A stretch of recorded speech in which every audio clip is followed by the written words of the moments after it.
Okay, for today's video mga idol, gagawa naman tayo ng plato. Kasi maraming nag-order ng plato. Kaya medyo rush yung plato natin mga lodi.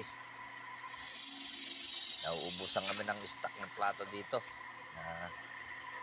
Kailangan ko ni Boss Madam dito sa mga plato na to.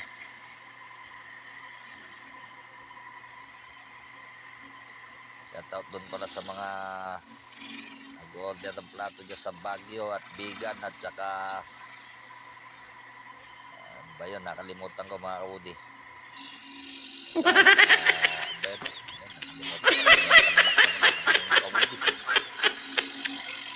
Baler pala mga idol. At shoutout sa inyong lahat dyan, mga nag-order ng plato.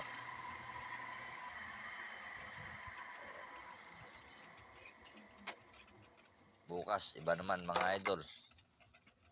Iba naman ang aking tuturnuhin bukas. Abangan nyo na naman.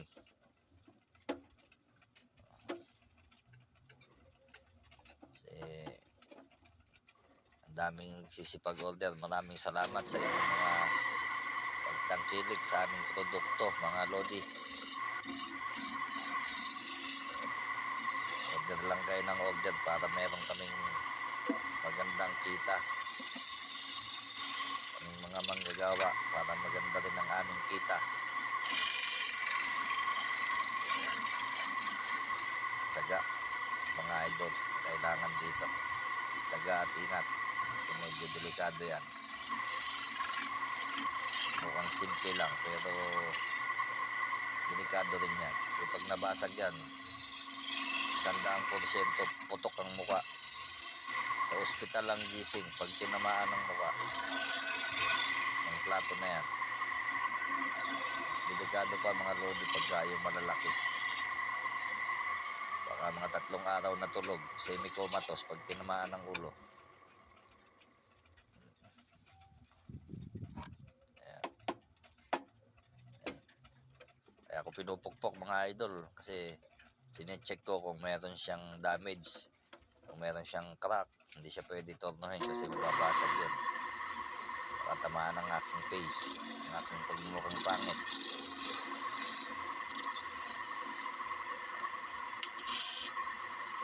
Ay mga idol, ang proseso ng paggawa ng platong kahoy. Tinotorno.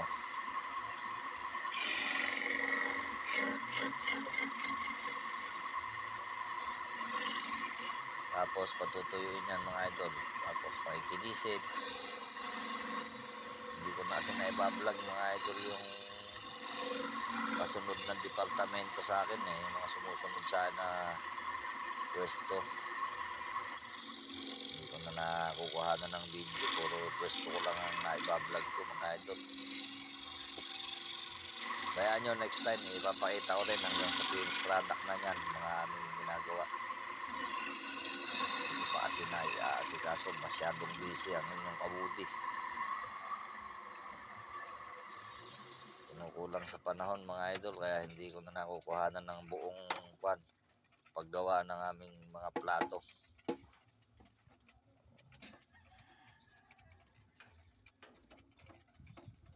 Minsan mga idol, papakita ko lahat kung paano sinisimulan hanggang sa matapos. Papakita ko kung paano siya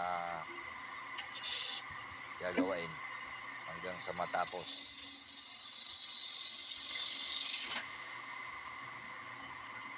Marami din kasing pinagdadaanan ng mga idol.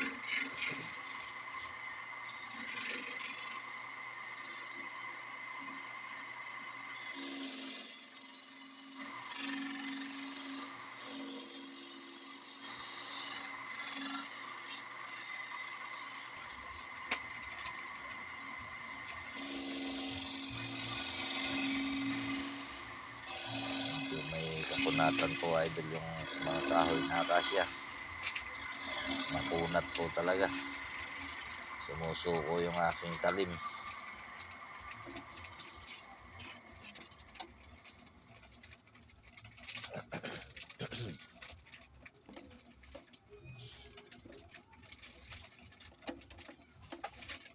Ayan idol.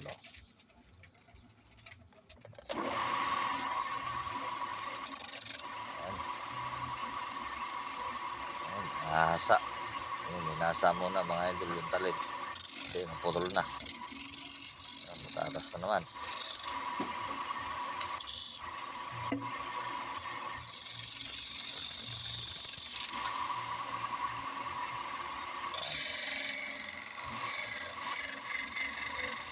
Pagka po kasi mga idol, naputol na yung talim, mahirap ng patalabin sa kahoy.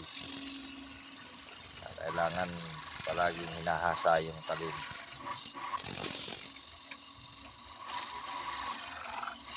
Mga idol, ganun lang.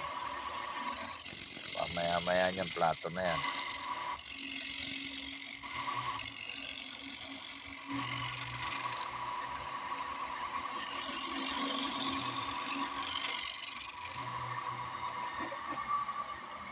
Mga idol, plato na.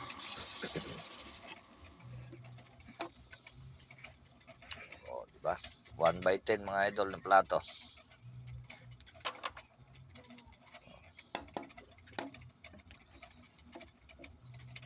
Salang pa mga idol. Hapon na ako dyan kasi medyo hapon na mga idol.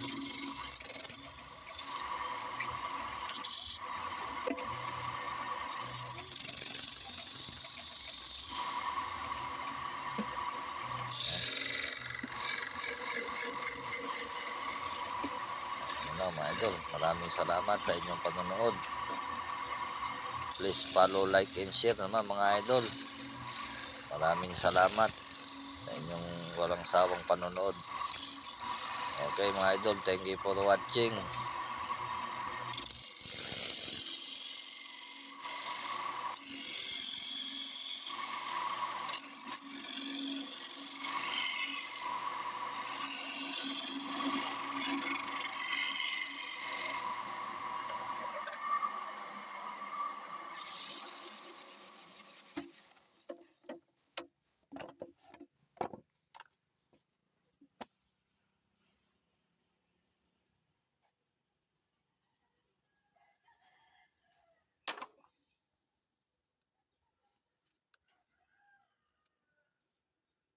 Okay mga idol,